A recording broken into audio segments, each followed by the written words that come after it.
कष्ट या फिर कहीं रुपया पैसा अटक गया हो, नहीं निकल रहा हो, किसी व्यक्ति से कोई काम करवाना है, वो काम नहीं कर रहा, कोई फाइल आगे नहीं बढ़ रही है, कोई कार्य अटक रहा है, तो एक जल के पात्र में जल भरकर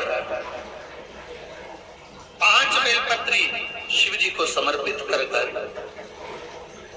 कुंदकेश्वर महादेव का नाम लेकर एक सफेद पुष्प बेलपत्री के ऊपर जो शिव जी को चढ़ाई है उस पर समर्पित कर जल जो लेकर गए हो, अपनी उस कामना को कर कि मेरा ये कार्य अटक रहा है, ये कार्य नहीं हो रहा, कुंदकेश्वर महादेव का नाम लेकर धीरे धीरे जल की धार चढ़ाइए। और एक बात हमेशा याद रखना, फिर निवेदन कर रहे हैं, अच्छे से समझ लेना, शंकर जी पर जब जल चढ़ता है, शिव जी का जब अभिषेक होता है, शंकर जी पर जब जल चढ़ाया जाता है, दूध चढ़ाओ, जल चढ़ाओ, कुछ भी चढ़ाओ, पर एक बात का स्मरण अपने जीवन में होना कि इतने ऊपर से मत चढ़ाना कि जल चढ़े और छींटे आपके ऊपर। बहुत ध्यान दीजिएगा।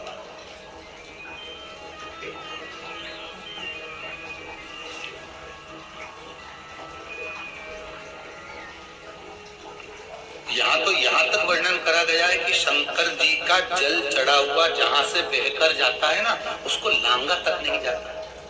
यहाँ लांगते हैं क्या? नहीं ना, परिक्रमा भी करेंगे तो वहीं से लौट कर वापस कर जाएंगे। शिव जी का जहां से जल बहकर जा रहा हो, चढ़ा हुआ जल जहां से बहकर जा रहा हो, उसको लांगा तक नहीं जाता। और कई लोग बड़े बड़े आनंद में शंकर जी पे इतनी ऊपर से जल चढ़ाएंगे तो वो छींटे पूरे अपने ऊपर आना चाहिए, शरीर पर आना चाहिए। नहीं, उसका दोष है, मारे उसका दोष है।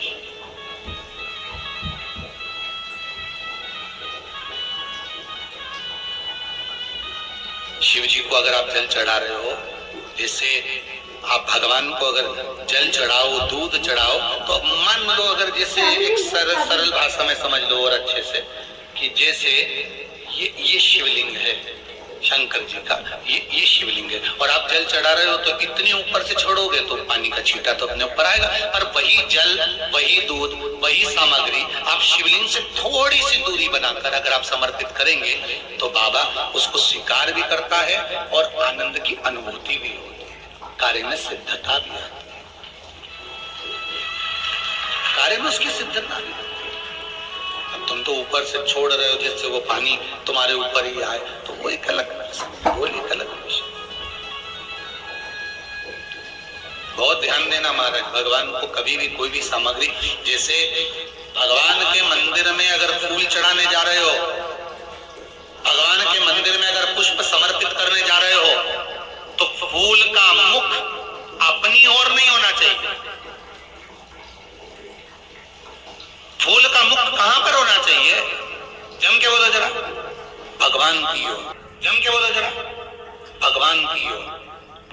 पर ईमानदारी से बोलना, आप मंदिर में भगवान के, आपके घर में भी फूल चढ़ाती होगी, आप अपने घर में भी भगवान को फूल चढ़ाती होगी, आप अपने मंदिर में फूल चढ़ाती होगी, ईमानदारी से बोलो, आपके फूल का मुख कहां रखती है? बोलो बोलो जरा, कहां रखती हो? आप भगवान को तो डंडी चुभने के लिए दे देती है, चुभती रहे। भगवान को डंडी तो आप चुभने के लिए दे देती हो और फूल का जो मुख है वो अपनी ओर कर लेती हो। पर हमारे यहाँ शिव महापुराण की कथा कहती है, शंकर भगवान का संबोधन करता है, शिव महापुराण कहती है कि भगवान को आप ये पुष्प का जो भाग है वो शिव जी को दीजिए, वो शंकर को चढ़ाइए, डंडी का भाग अपनी ओर।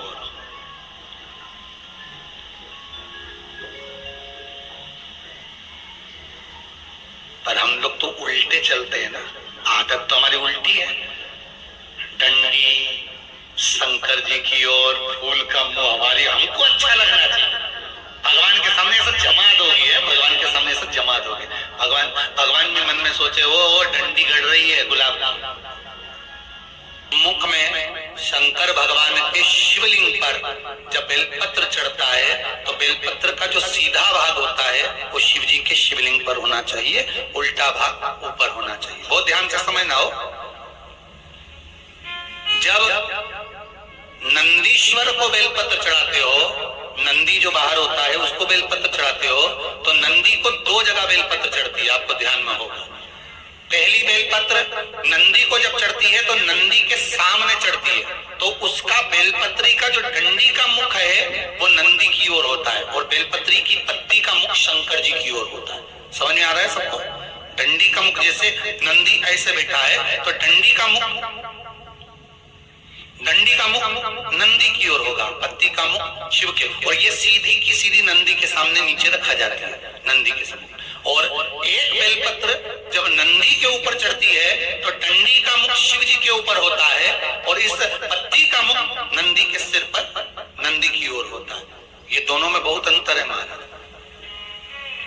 जैसे कोई बच्चा कोई कंपटीशन एग्जाम के लिए जा रहा हो या कोई परीक्षा देने के लिए जा रहा हो और पढ़ाई करे, स्मरण करे, तैयारी करे, वो अपनी जगह पर है। और ऐसा नहीं होता कि बच्चे पढ़ते नहीं है या तैयारी नहीं करते हैं। इसके बाद भी अगर उनका इंटरव्यू में पास नहीं होते या एग्जाम में पास नहीं होते तो उसके लिए ये दोनों बेलपत्री बड़ी काम करती है। बहुत ध्यान देना, जो नंदी के सामने बेलपत्र रख कर जाना, शिव जी के सम्मुख में बेलपत्र रख कर जाना, मतलब नंदी के सम्मुख में जब रखाएगी तो डंडी जम के बोलिए कहाँ होना चाहिए?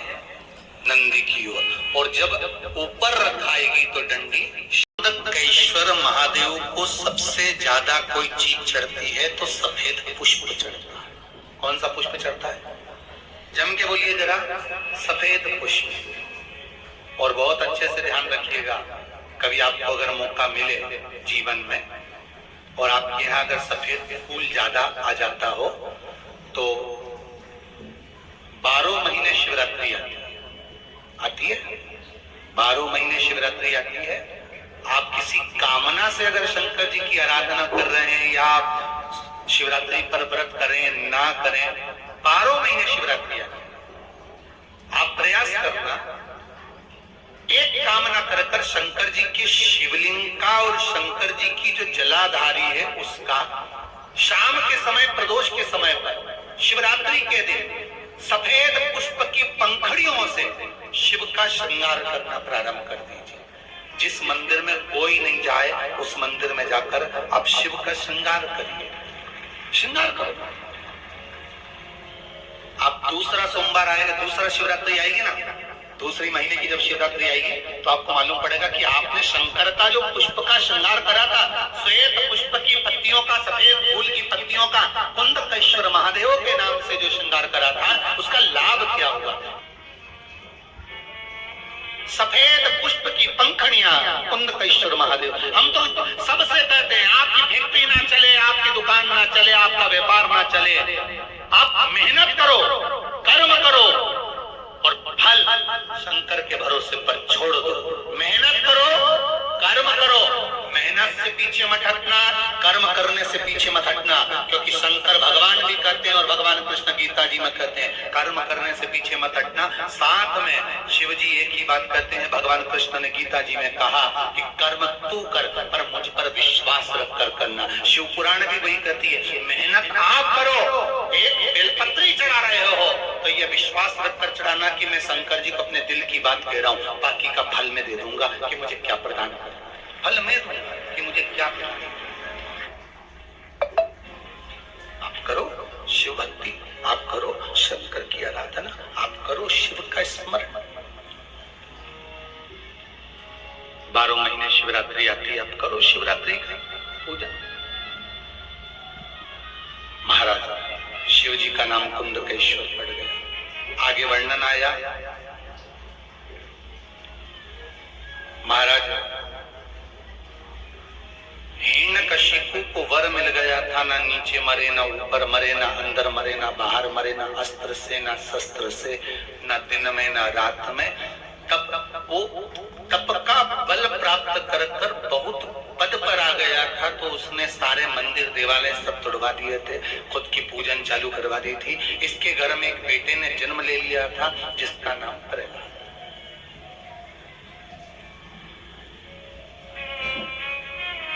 जिसका नाम प्रहलाद। अब प्रहलाद का जन्म हो गया। हिरण्यकशिपु ने सारे मंदिर, सारे देवालय सब तुड़वाकर खुद की सत्ता स्थापित कर दी। प्रहलाद की बार बार परीक्षा ली, भगवान प्रकट हुए और नरसिंह भगवान ने हिरण्यकशिपु के प्राणों को हर लिया। ये अपन ने भागवत में सुना है। यहाँ तक की कथा तो भागवत में भी आती है, विष्णु पुराण में भी आती है, पर शिव महापुराण में नरसिंह जी का जो चरित्र कहा गया है, नरसिंह जी का जो वर्णन करा गया है नरसिंह भगवान का, वो क्यों करा गया उसका वर्णन यहाँ आता है कि जब नरसिंह अवतार भगवान का हो गया, भगवान नारायण का जब नरसिंह अवतार हो गया, क्रोध कम नहीं, क्रोध बढ़ता गया, क्रोध बढ़ता गया। अब जहां नरसिंह भगवान जाते वहीं तोड़ फोड़ कर देते। इंद्र के सिंहासन पर गए, इंद्र के सिंहासन को तोड़ दिया, भगवान विष्णु किया, स्वयं वैकुंठ चले गए, लक्ष्मी जी जिस सिंहासन पर बैठी थी उस सिंहासन को तोड़ दिया, सारे देवता घबराने लगे।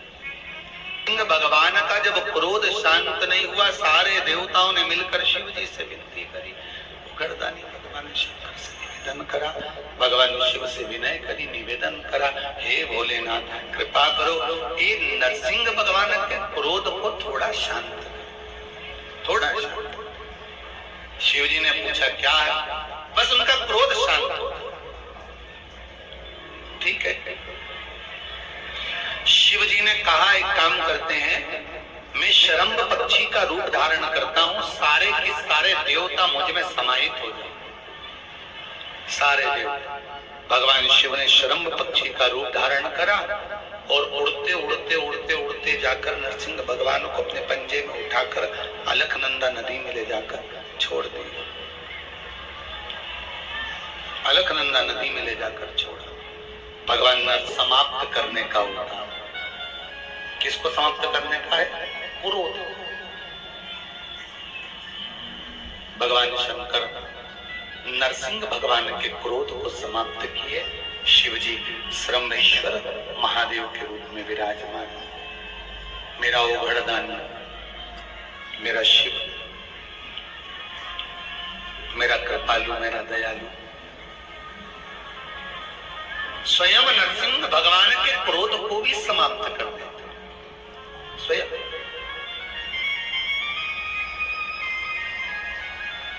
जब व्यक्ति के जीवन में फिर कोई बात आ गई, काम, अहंकार, क्रोध, लोभ, वासना, तृष्णा, अभिमत्ता, ये जितनी भी है, ये बीत रह जावे, शिव का स्मरण कर लो। श्री नमस्तुभ्यं श्री शिवाय नमस्तुभ्यं।